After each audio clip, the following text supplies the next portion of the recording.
El Beni, en el noroeste de Bolivia, forma parte de la cuenca amazónica.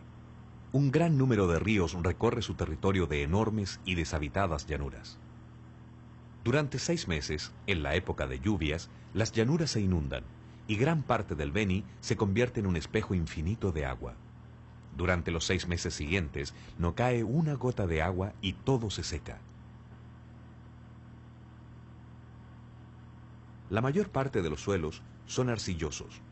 En ellos solo crece un pasto amargo que no come el ganado. Estos suelos pobres y los tremendos cambios entre inundación y sequía hacen casi imposible la agricultura. En esta tierra ingrata para el hombre de hoy, nunca tendría que haber existido grandes poblaciones humanas.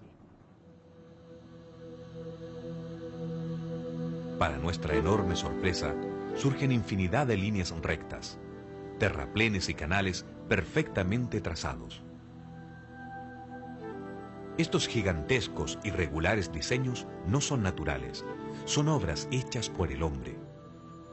Pero, ¿qué hombres? ¿Cuándo? ¿Cómo? Se supone que aquí no han vivido más que tribus de la selva, con escasa cultura agrícola. Pero la cantidad de lugares y la cantidad de personas tienen que haber habido para habitar simultáneamente todo aquello, si eso ha ocurrido. Realmente se suma y se sube astronómico. Kenneth Lee ha detectado miles de lomas artificiales en el Beni. El 20% de su volumen sería cerámica fabricada por antiguos pueblos.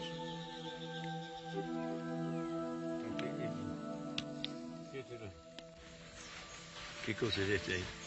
Parece el fondo de mar.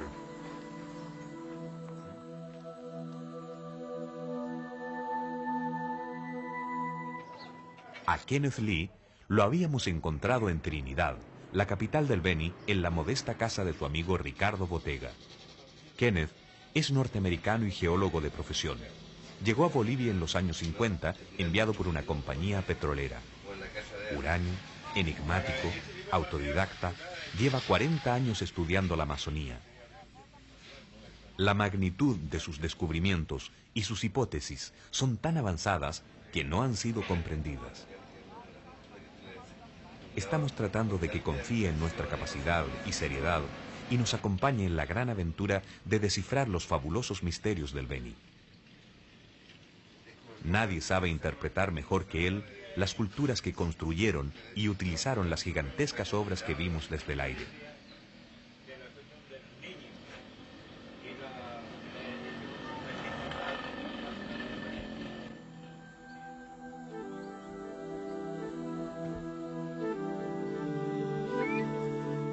Hasta ahora solamente hay registros de aproximadamente 500 años después de Cristo, pero nosotros pensamos que esto va a extenderse por lo menos hasta los 6.000 años o tal vez más, anticristo. Desde tiempos remotos, los incas y sus antecesores habían escuchado que más allá de las montañas y en medio de la selva se encontraba un maravilloso reino llamado Paitití, una tierra de magnificencia, esplendor y riquezas. La historia de esa tierra de riqueza persistió en la memoria indígena y fue conocida por los conquistadores españoles. Originó la fabulosa leyenda de El Dorado. Los conquistadores intentaron penetrar los territorios de la leyenda, pero no encontraron la riqueza del Paitití. Nosotros, con una interpretación completamente distinta a la española, hemos iniciado una nueva expedición para descifrar cuál era la enorme y mítica riqueza del Gran Paitití.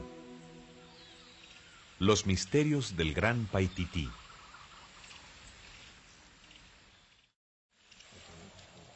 La leyenda situaba el magnífico Paitití en los territorios que los conquistadores llamaron Mojos, una región que hoy día corresponde a la provincia del Beni, en el noroeste de Bolivia.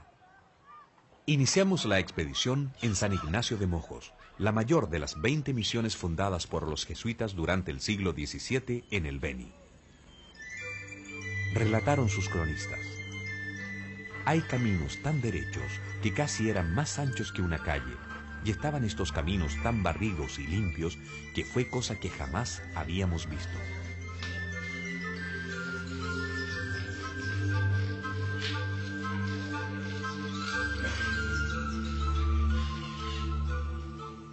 En Mojos había más de 35 etnias que vivían en sus propias aldeas y que hablaban lenguajes distintos.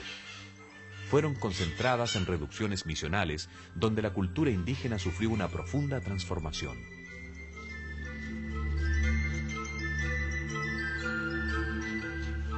Las distintas etnias fueron exiliadas de su propia tierra y desvalorizadas sus raíces ancestrales.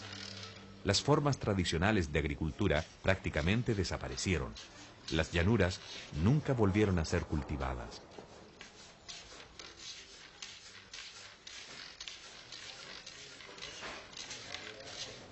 Para facilitar su trabajo misional, los jesuitas impusieron a las reducciones la lengua del grupo mayoritario. La convirtieron en lengua escrita y la llamaron ignaciano.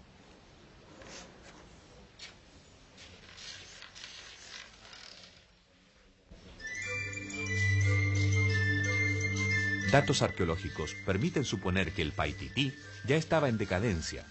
Ninguna crónica recogió, excepto la leyenda incaica, su mítico esplendor. Las imágenes aéreas que vimos nos permiten intuir brillantes sistemas hidráulicos diseñados y construidos por los antepasados de este mundo indígena. ¿Qué larga y sabia relación con el medio ambiente amazónico llegaron a establecer sus remotos abuelos? ¿Podremos descifrar hoy algunos de sus perdidos secretos? Guiados por Ricardo Botega, amigo y asistente de Kenneth, volamos hacia Baures, desde donde continuaremos en barco nuestra exploración del Paitití. Nuevamente aparecen diseños que no son naturales, grandes círculos. Es ingeniería humana. Un gran canal que atraviesa un círculo gigantesco. ¿Quién y para qué lo construyó?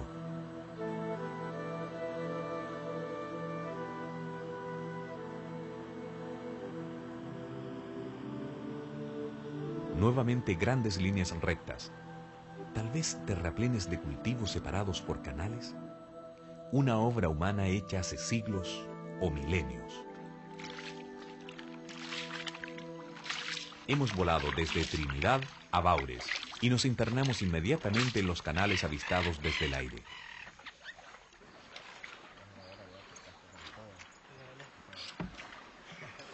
Buenas tardes. El pueblo Baure es descendiente de los Arawak, los más antiguos habitantes del Beni. Antecesores de los Arawak habrían llegado remontando ríos desde el Orinoco. De diciembre a mayo, el agua borra los caminos y los desplazamientos son por vía fluvial. Pero los Baure, durante siglos, aprendieron a manejar las aguas y a modificar los cauces. Excavaron canales y formaron terraplenes para conectar las aldeas, llegar a los ríos y alcanzar las áreas de cultivo en tiempo seco y en tiempo de aguas. Mediante canales manejaron la irrigación de los campos, controlando y desviando el agua durante las inundaciones y conservándola para la época seca. Se hicieron también diques y curvas de nivel para captar el agua y para devolverla al río.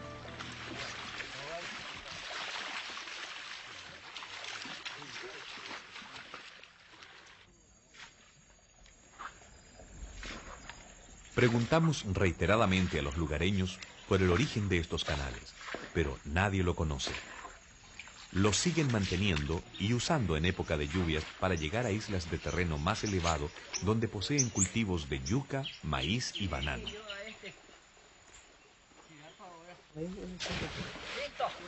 Los cultivos no han cambiado, tampoco las livianas canoas de escaso calado que permiten navegar aún con poca agua.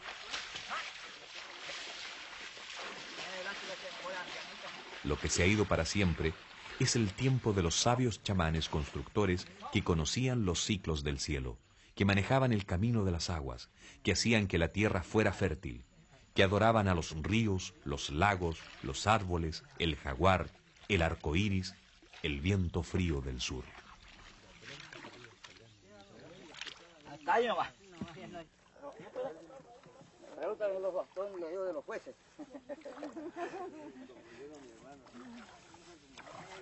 ¿Qué puede llevarle, señora? La mochila. Buenas tardes. Buenas tardes.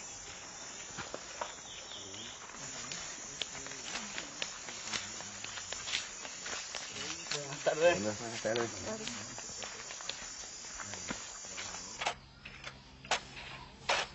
El tranquilo pueblo de Baures, situado en una pequeña altura, ocupa el espacio de lo que fue la misión jesuítica, que probablemente se instaló sobre un antiguo pueblo de la gran cultura del Paitití. Baures se encuentra a orillas del río Negro, pero las poblaciones Baures se extienden a lo largo de varios ríos, el río Negro, el Blanco, el San Martín, el San Miguel.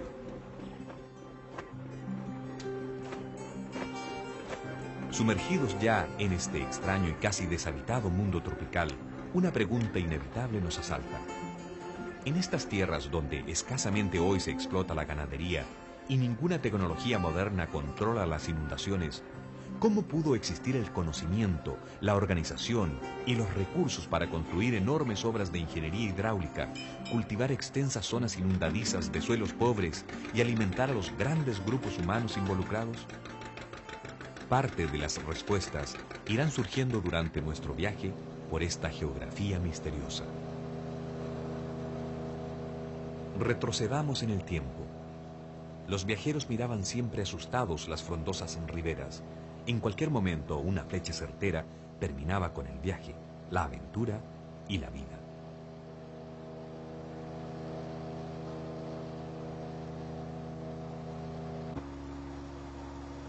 Nos dirigimos en lancha por el río Negro hacia la estancia Irobi, donde abordaremos el barco que nos conducirá por los ríos amazónicos.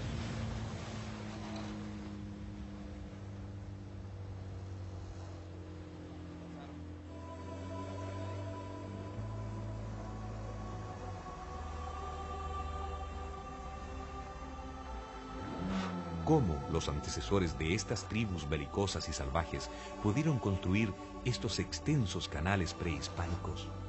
Servían para acortar las vueltas de los ríos y hacer más rápido el viaje en canoas.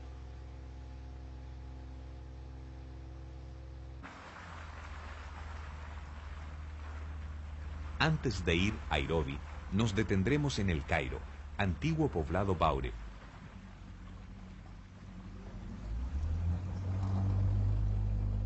Una recepción inesperada nos aguarda.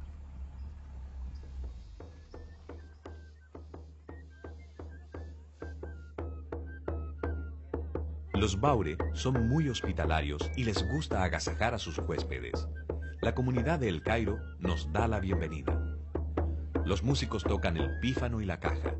El pífano se fabrica con el hueso del ala de un pájaro. En los patios se seca cacao y maíz.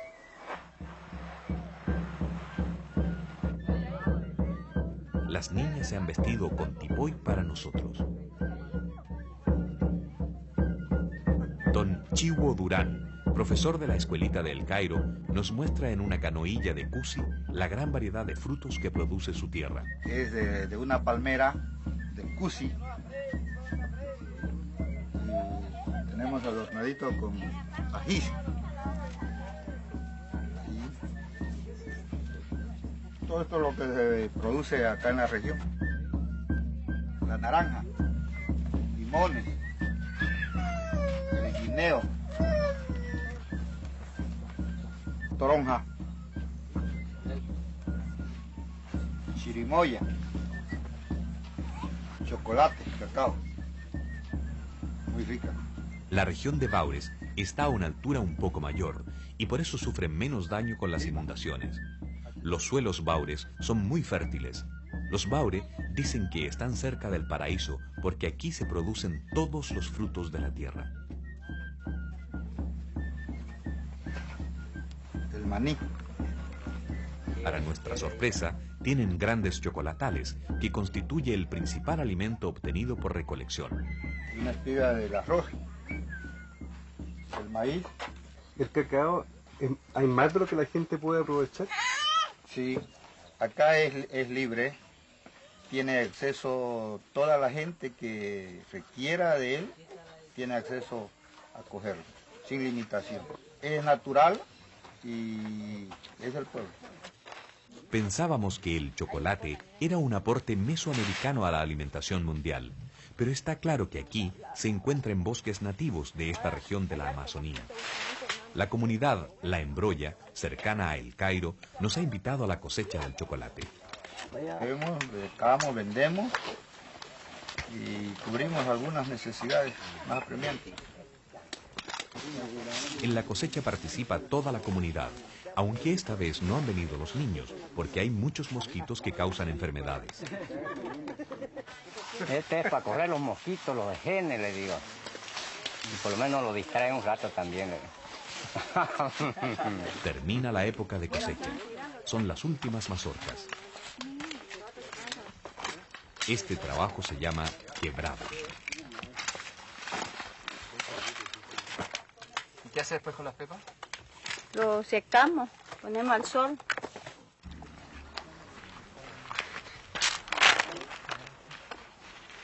Volvemos a El Cairo, donde ya se ha cosechado el chocolate.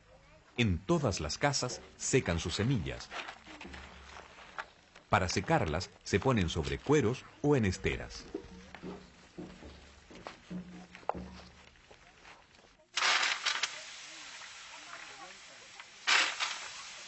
Después del secado se tuestan las semillas para desprender la cascarilla. Ella es Guillermina Franco. Guillermina aprendió a elaborar la pasta de chocolate de su madre y quiere enseñarnos cómo se prepara. Saber hacer es riqueza, es la herencia que dejan a sus hijos. La cascarilla, siendo más liviana, es eliminada por el viento al caer.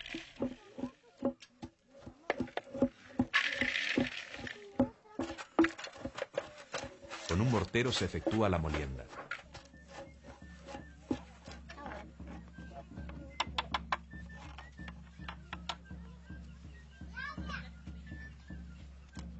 Un poco de amasado y está listo el pan de alimenticio chocolate. Y después ese pan, ¿qué es lo que hace después? Se hace chocolate y se toma. Después aquí viene. ¿Cómo se lo da usted a los niños? ¿Cómo lo prepara para los niños? Se mezcla con leche. Como decir, este es el cuchillo, ¿no? Y uno lo hace así, con el cuchillo, así uno lo va raspándolo, ¿sí? Y ya uno, con agua tibia, uno lo hace así, ya en el y ya lo echa uno a la olla. Contaban los abuelos de los abuelos de los abuelos de los Baure. Ningún hombre había tocado a la mujer, pero un niño creció en su vientre. El niño, al cumplir un año, murió, y una planta nunca vista creció en su sepultura. Su madre la cuidaba, la planta floreció. La madre abrió la tierra, hundió en ella su mano y arrancó una raíz grande y carnosa. La rayó con una piedra, la exprimió y al amor del fuego coció pan para todos. Desde entonces, todos se alimentan de la yuca. Tenemos yuca amarilla, tenemos Esa blanca. blanca, Hay esa rama verde. hay una que llamamos moja también, Hay una mojita que es rosada la yuquita. es rosada. Rosada. Y es linda la yuca.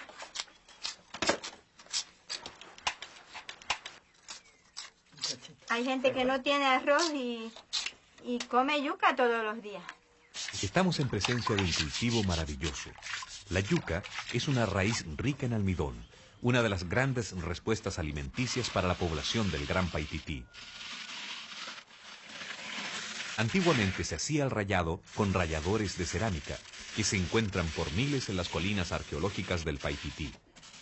La yuca es pobre en proteínas, pero los Baure complementan su alimentación con pescado y carne de fauna silvestre. ¿Cuánto tarda en secarse, señora? Cuando lo ponemos a veces a las 7 hasta las 11, ya seca. ¿Cómo se dice maíz? Chorazo. Chorazo. ¿Y yuca? Jap. Jap. Y ya se murieron los que hablaban el idioma de aquí, de Baure, ¿no? Se murieron. No quedé más que yo. Don Fernando Franco y su amiga doña Asunción todavía hablan la lengua baure. ¿Serán los últimos antes de que se extinga para siempre? El dialecto de Baure está terminando. No hay quien hable. Todos lo entienden, pero no lo hablan.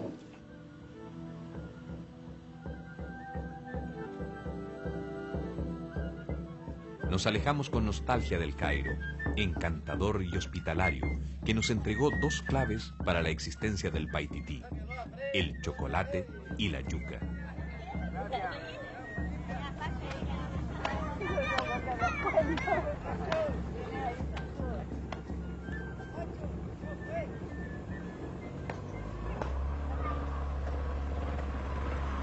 En Irovi, continuaremos en barco nuestra búsqueda por estas tierras misteriosas.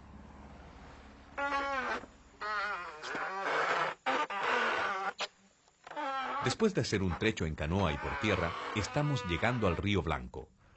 En el embarcadero de la estancia Irovi encontramos a Kenneth Lee, que finalmente ha logrado reunirse con nosotros.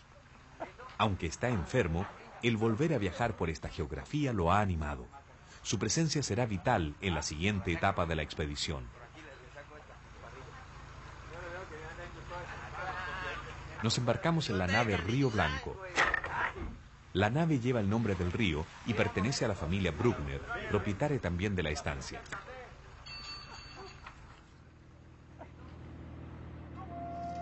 A todos nos posee la magia de la Amazonía. Las aguas del Río Blanco son lentas, no tienen prisa. Tampoco nosotros la tenemos. El viento de la navegación nos refresca, trae aromas perfumados y ahuyenta los mosquitos. Kenneth revive minuto a minuto. Es un hombre especial. Dejó su propio mundo por la pasión de entender una cultura misteriosa que habitó esta geografía. Finalmente, él también quedó atrapado aquí para siempre.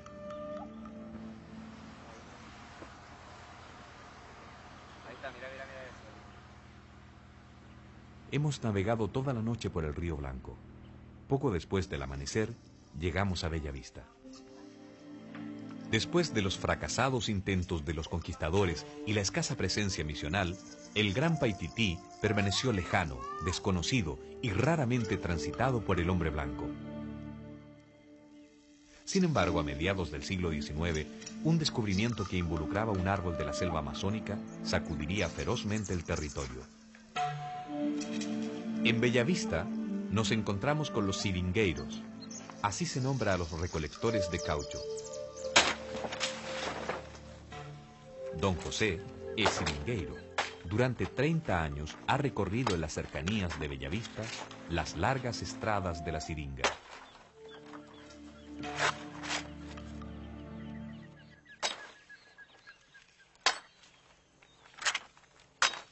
Listo.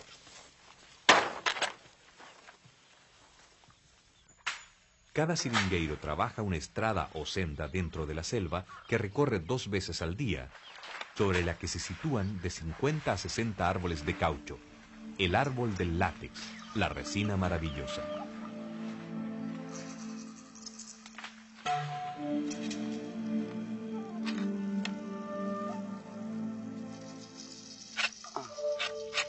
¿Cómo sabe dónde rayarlo, don José? Donde está la cáscara más gruesa. Se le busca para que escurra la resina.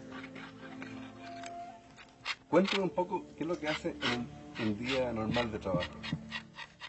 Bueno, cuando empezamos a trabajar pues es de las 6 de la mañana y es rayando. Así algunas tapazones en el camino uno limpia y sí, va pasando, va rayando hasta que da la vuelta. ¿Cuántos árboles raya usted? 60 árboles. Son 60 árboles que hay que rayar.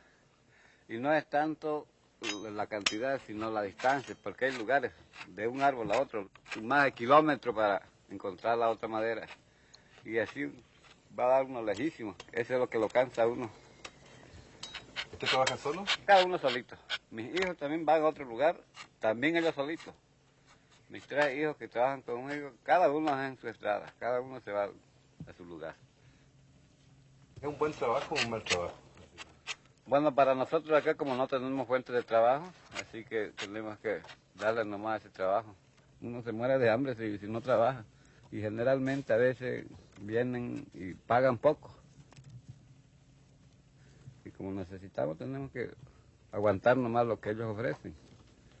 Ahí está el problema de la siringa, de la engomada.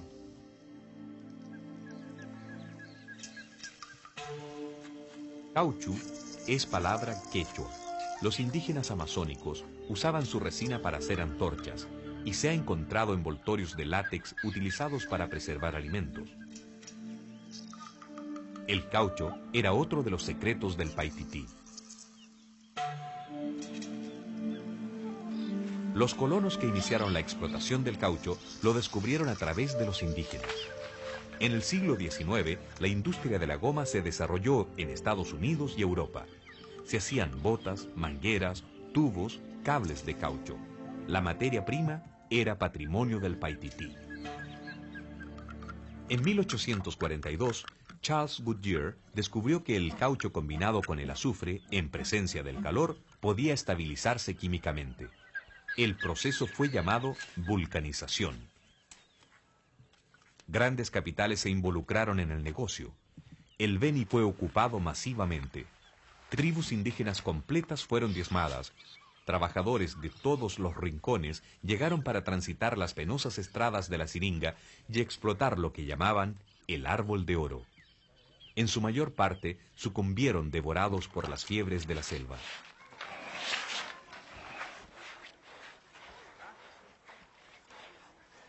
Don José utiliza su recolección artesanal para fabricar ponchos de agua, obtenidos con una base de tela impregnada de látex que fragua al sol. Saliendo de Bellavista, entramos al río San Martín, afluente del Blanco. Vamos rumbo a una zona de terraplenes que hemos visto desde el aire y que tal vez podamos alcanzar por tierra. Ha llovido menos este año, y los guías no saben si habrá agua suficiente para el calado de los botes en los llanos inundados. Kenneth ha prometido mostrarnos un terraplén y sobre todo explicarnos otro gran enigma de las antiguas culturas del Paitití. ¿Cómo cultivaban estos llanos de suelo pobre y arcilloso con tan escasa fertilidad? El San Martín es rico en peces. Hay pacú, pirapitinga, tucunare, curubina, piao, también hay pirañas. Hemos conectado durante la noche con el río San Joaquín y estamos fondeados en el punto de partida hacia los terraplenes. Nos acompañan Papi Martínez y Froilán Suárez, dos buenos conocedores de la región.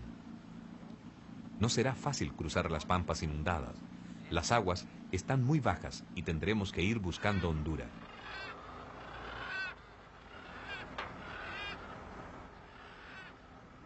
Es uno de los paisajes más bellos y mágicos que hayamos visto.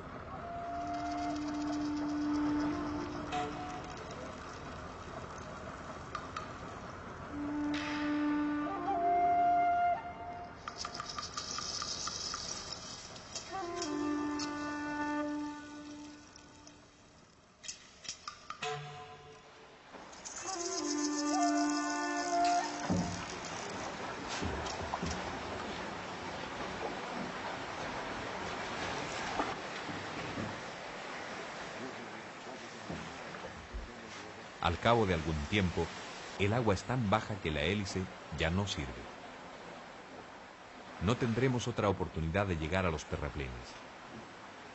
Lamentando no poseer las livianas canoas indígenas, tenemos que hacer un esfuerzo cada vez más intenso y desesperado para llegar lo más cerca posible. El ojo experto de Kenneth y los guías nos lleva finalmente a un terraplén.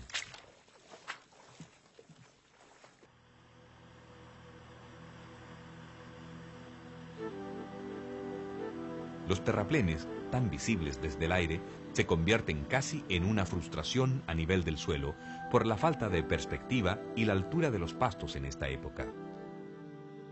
Al fondo, una línea de árboles marca un terraplén. Pudieron crecer gracias a que la altura del terraplén evita su muerte por inundación.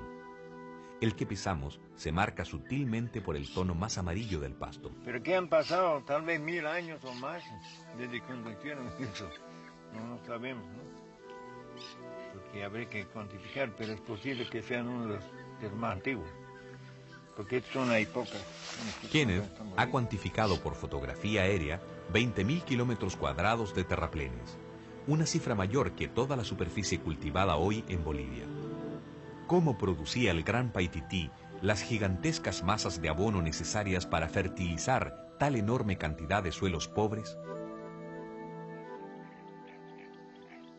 Al día siguiente avanzamos temprano hacia un sector de aguas tranquilas del río San Joaquín. Nos aproximamos finalmente a la respuesta del gran enigma de la fertilidad.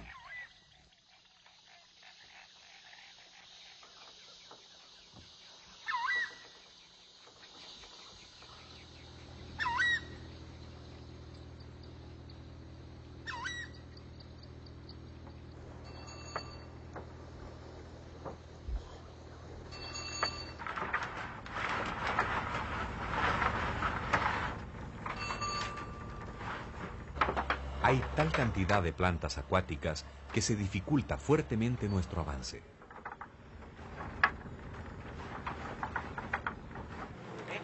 Oscar, capitán del Río Blanco, tiene que sacar la vegetación que ha trancado la hélice.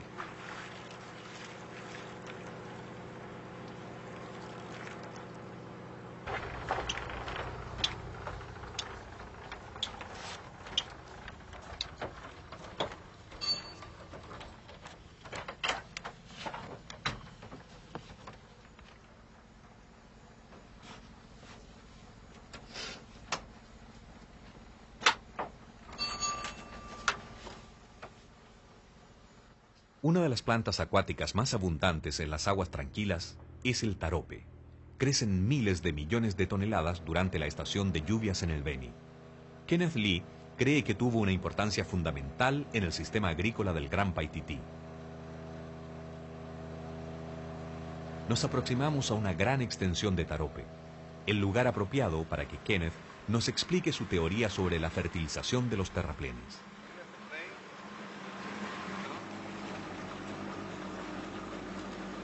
Debido al calor ambiente, prolifera la vida acuática. El tarope es un extraordinario fitodepurador. Captura los microorganismos que producirían la descomposición del agua. Se multiplica rápidamente, produciendo una enorme cantidad de masa vegetal.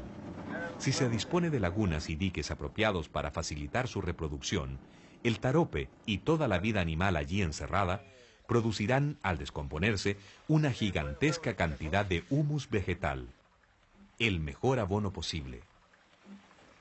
Es una planta que saca sus elementos nutritivos del agua, que normalmente sería dar al mar. Si tuviéramos microscopio, se ve cómo funciona.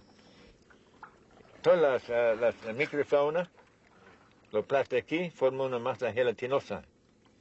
Y conforme se va, que muera, se lo absorbe la planta. Entonces, eso es su estrategia de la planta. Preconcentrar y recién después absorber. Si esta planta se mantiene sobre la tierra, resulta que la fertilidad, al morir la planta, vuelve la tierra. En caso de antiguos trabajos de los prehispánicos, es muy evidente de que se ocupaba este sistema de reposición de fertilidad, pero en escala inmensa, de acuerdo con la misma escala de la disponibilidad de la planta. Y una vez más allá son cantidades de miles de millones de toneladas de materia orgánica. Y forma una biomasa realmente increíble. Una sola planta es capaz de producir 200.000 unidades en un año. Y hay aproximadamente 50.000 kilómetros cuadrados donde no vive gente, que está sobre el límite entre el Beni y Santa Cruz. 50.000 kilómetros cuadrados donde no vive absolutamente nadie. Se compone de pantanos, de alturas e islas y también montes altos. ¿Tú crees que este modelo agrícola ¿Puede ser una alternativa utilizable en el futuro? Se ha hecho ensayos para ver si la teoría funciona pero funciona a mil maravillas, ¿no? Entonces, eternamente se podría teóricamente reponer la fertilidad de la tierra. Sin embargo, a nivel laboratorio está así, pero a nivel de hacerlo en gran escala, nunca. Y realmente se puede sacar inmensas cosechas, y todo el ambiente ecológico externo es favorable, la temperatura, el sol, ¿no? La cantidad de agua, todo eso es favorable, ¿no? Entonces, teóricamente, se podría realmente, con muy poca superficie, alimentar una gran cantidad de gente, pero trabajando intensivamente, ¿no? Las poblaciones son casi infinitas, increíble. Es la clave más increíble que hayamos podido imaginar para la fertilidad de los cultivos del Paitití, el extraordinario tarope. La ciencia puede confirmar y explicar las claves de la existencia de una gran cultura agrícola en el Paitití. Pero, ¿en qué se apoyaron en los largos siglos o milenios necesarios para llegar a una cultura tan avanzada en el conocimiento y uso del medio ambiente amazónico?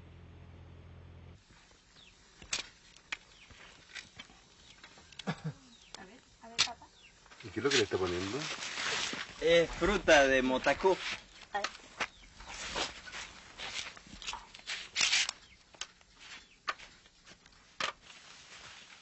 Estamos en un sector conocido como El Alba, a orillas del río Itenes. La enorme variedad de la selva proporcionó muchos productos útiles al habitante de la Amazonía. Papi, un lugareño, nos llevará hasta donde recolecta los frutos de una gran palmera llamada majo. Nuestros guías producen humo con los frutos de motacú para alejar un poco la enorme cantidad de mosquitos. Papi trabaja con gran habilidad la corteza de un árbol. Nuestra curiosidad queda finalmente satisfecha. Ha preparado rápidamente un cinto para el machete. Está listo para subir por el tronco del majo. Es una gran palmera que mide 15 metros de alto. Requiere habilidad y mucha fuerza.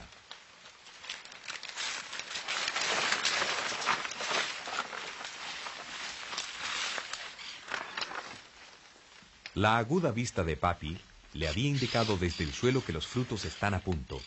Deseamos realmente que tenga razón.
Están buenos. La impresionante subida tiene éxito. Papi ha conseguido 30 kilos de frutos de majo.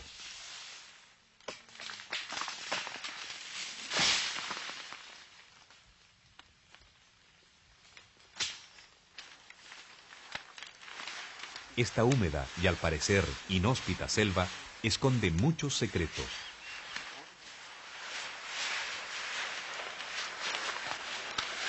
Vamos a tomar bastante leche. Papi, ¿y cómo se prepara esto? Bueno, esto se prepara de la siguiente manera, o sea, se echa en una vasija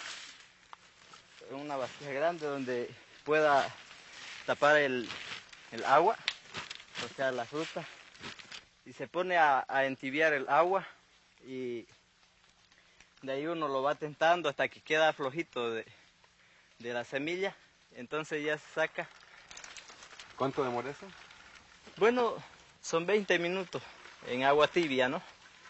Y de ahí ya se echa el tacú y se muele y va haciendo la leche, o sea, uno le agrega agua y ya hace la leche, ¿no? Del majo.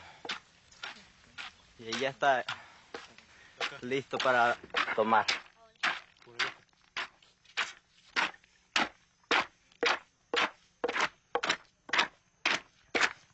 Cuando uno está débil, lo hace medio marear esto. Contiene bastante vitamina, calcio.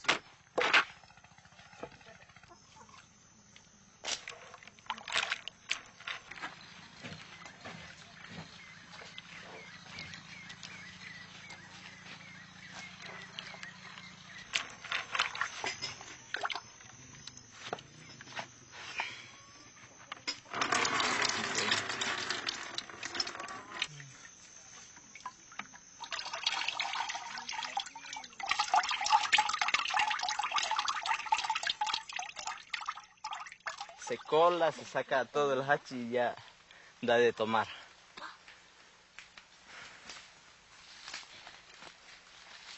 Todo sencillo.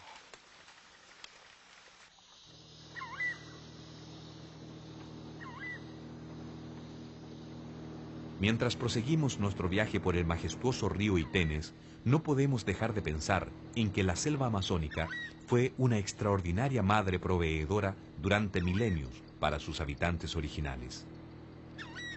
Pero esta relación milenaria se vería interrumpida por poderosos extranjeros que no conocían la armonía secreta del hombre con la selva.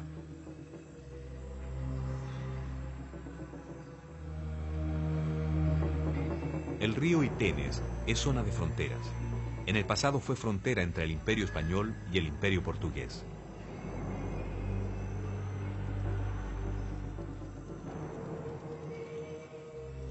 El fuerte Príncipe da Beira. El Príncipe da Beira era uno de los herederos del trono portugués en 1775. Se inició entonces la construcción de este fuerte para contener la ocupación española. Los portugueses querían conservar el monopolio de la navegación en estos ríos. El fuerte Príncipe da Beira ha sido testigo de más de 2 siglos de historia. Fue usado como bastión para defender territorio, como prisión para criminales, como lugar de destierro de prisioneros políticos. Nos acercamos al temido río Mamoré. Mamoré, los indígenas lo llaman Río Madre, Madre de las Aguas. Recorre más de 1000 kilómetros hasta llegar al río Madera, el principal afluente del Amazonas. Su camino se inició impetuoso en las altas serranías de Cochabamba y de Valle Grande. Sus tributarios se forman de corrientes que pasan arrastrando orillas y árboles.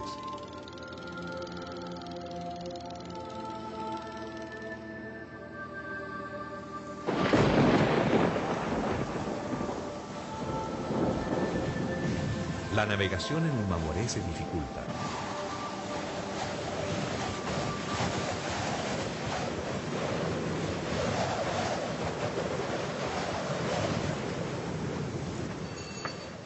Kenneth nos ha hablado de las consecuencias del clima sobre el Gran Paitití. En el 1050 después de Cristo hubo una enorme corriente del Niño en el Pacífico. Las lluvias azotaron las sierras y la Amazonía como nunca antes. El agua subió sin parar. Todos los campos de cultivo quedaron largo tiempo inundados. Millones de habitantes no tuvieron comida y el Paitití colapsó. Obsesionados por esta extraña e impresionante información, hemos llegado a Guayara Merín, nuestro puerto de desembarque. El Mamoré es frontera natural entre Brasil y Bolivia. Guayara Merín tiene un intenso tráfico fluvial de carga y pasajeros que conecta a ambos países. El comercio favorece ahora a Bolivia y numerosos brasileños vienen cada día a comprar todo tipo de mercaderías. Al frente se encuentra la ciudad brasileña. También se llama Guayara Mirim.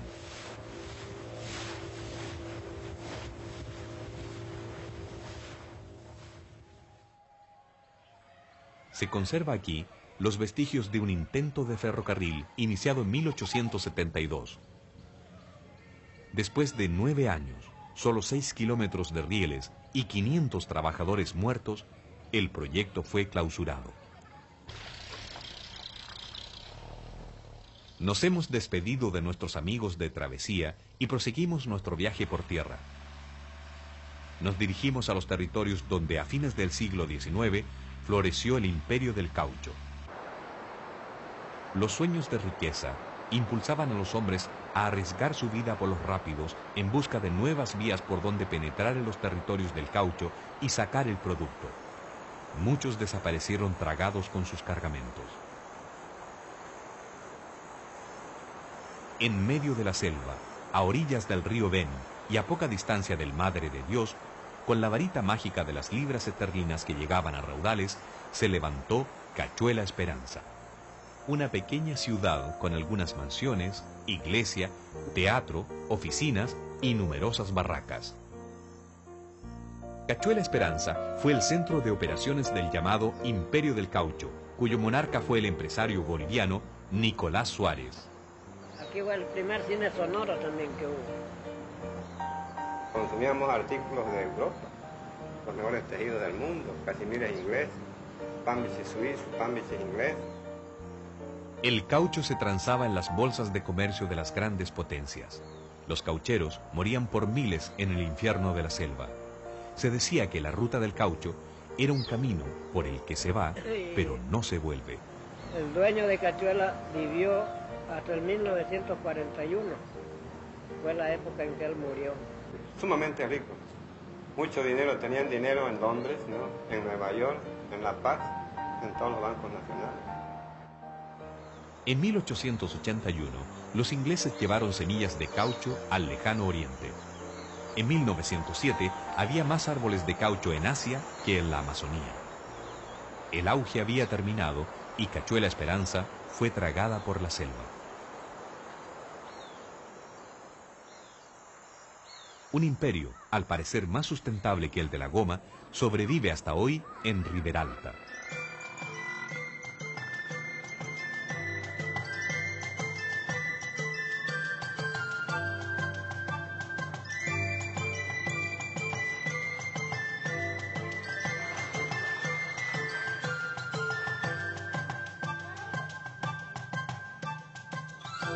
La base de esta riqueza inesperada en medio de la selva es la castaña. La castaña, o almendra amazónica, desde tiempos remotos fue uno de los principales sustentos de los habitantes de la selva. Actualmente es fuente de trabajo para 8.000 familias.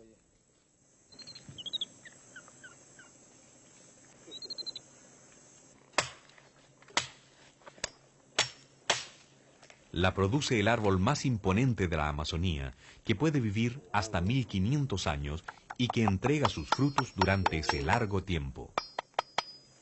¿Y usted espera que caigan? Sí, se espera cada año. O sea que te empieza a caer en septiembre, hasta mediados de febrero. Y ya mira, ahorita no haya, que ya va a entrar marzo, no haya. Estamos listos ya. ¿Es un almendro? Es un almendro este. ¿Y da para vivir bien esto o cómo es la cosa? Bueno, no da porque es poco lo que sale.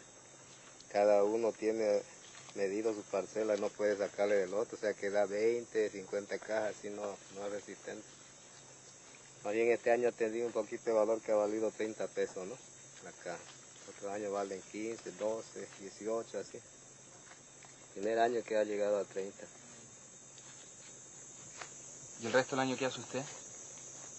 Así me las paso cosechando arroz, limpiando para sembrarse yuca, algo así, ¿no? Plátano. Haciendo leña, todas esas cositas.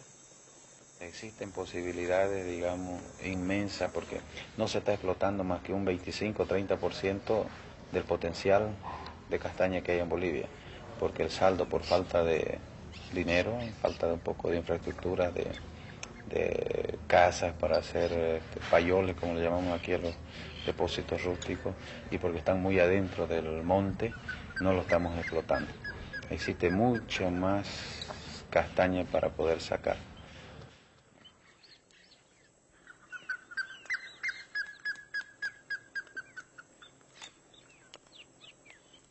Este producto es netamente ecológico, no se daña en nada la naturaleza, más bien se la ayuda. Entonces, el temor que existe es de que aparezcan algunos madereros gigantes y que hagan tablas rasas y lo saquen todo. Pero, de acuerdo al estudio que se ha hecho, no es un negocio muy rentable para este tipo de empresas. Entonces no tenemos un problema nosotros inmediato de deforestación acá en la zona norte de Bolivia. Y es hermosa la naturaleza, mire usted, paisajes. En síntesis, me gusta la belleza, me gusta todo lo que es arte, admirador del arte, admirador de la mujer, admirador de toda la creación sublimada de la mente humana. Entonces, un poco juntando con la cuestión amazónica, la cuestión de las piedras, la cuestión del lugar, es que me animé a hacer esa casa bonita y la voy haciendo. No tengo ni un plano, no he hecho ni un plano, no tengo, solamente tengo la experiencia de, digamos, de mirar y con buenos constructores contrato para la cuestión de estructura y les digo qué es lo que tienen que hacer. Voy haciendo, a veces deshago, vuelvo a hacer y así vamos avanzando.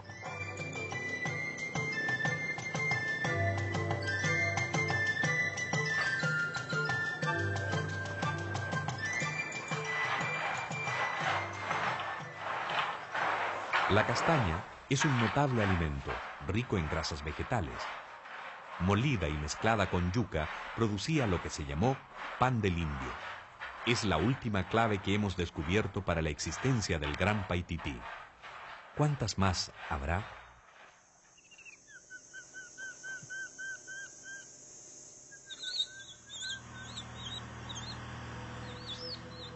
Hemos rozado apenas la leyenda. ¿Existió realmente el mítico reino que originó las fabulosas historias de El Dorado?